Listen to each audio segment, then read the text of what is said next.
खरं पाहिलं तर हे अपेक्षितच होतं, कारण आदरणीय बाळासाहेब ठाकरेंनी पक्ष वाढवला शिवसेना पक्षाचं चिन्ह देखील काढण्यात आलं। त्याच दिवशी हे माहिती होतं आणि अपेक्षित होतं की आपलंही चिन्ह जाणार, कारण लोकशाही महाराष्ट्रात भारतात राहिली आहे का याच्यावरती आता आम्हाला शंका निर्माण व्हायला लागली आहे। कारण ज्यांनी पक्ष स्थापन केले, आदरणीय बाळासाहेब ठाकरे असतील, आदरणीय पवारसाहेब असतील, यांच्या कष्टाने हे पक्ष स्थापन पण केले, वाढवले पण आणि लोकांपर्यंत पोहोचवले पण। आज त्यांच्या ताब्यातून त्यांच्याकडनं हा पक्ष काढण्यात आलेला आहे।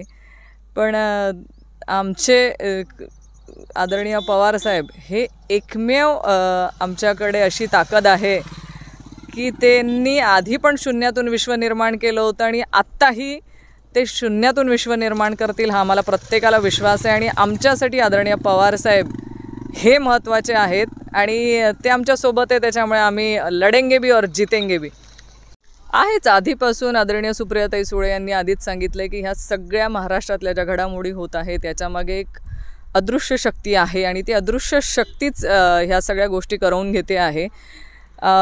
पक्षाने त्यांची बाजू मांडण्याचा प्रयत्न केला, सगळे त्यांचे पुरावे पक्षाने दिलेले आहेत, पण तरी देखील हा निर्णय होतोय।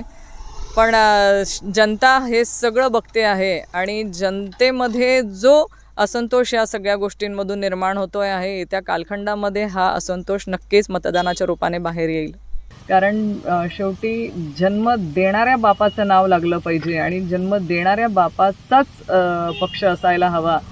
पण बाप बदलणं आता नवीन पद्धत राजकारणामध्ये आपल्याला प्रत्येकाला बघायला मिळते, खरं दुर्दैव आहे। पण येणाऱ्या काळामध्ये लोक मतदानाच्या माध्यमातून त्यांच्यामध्ये जो असंतोष आहे तो असंतोष बाहेर येईल हा आम्हाला विश्वास आहे। आणि पक्षाचं चिन्ह असो नसो, पक्ष असो नसो, पण आमच्याकडे आदरणीय पवारसाहेब आहेत ज्यांनी असंख्य नेते तयार पण केलेत। अजून आम्हाला विश्वास आहे की और भी लढेंगे और लढके जीतेंगे भी।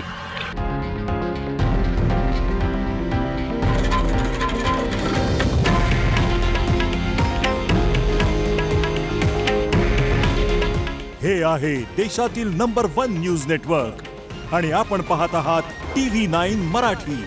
काळजी तुमची, हित महाराष्ट्राचं।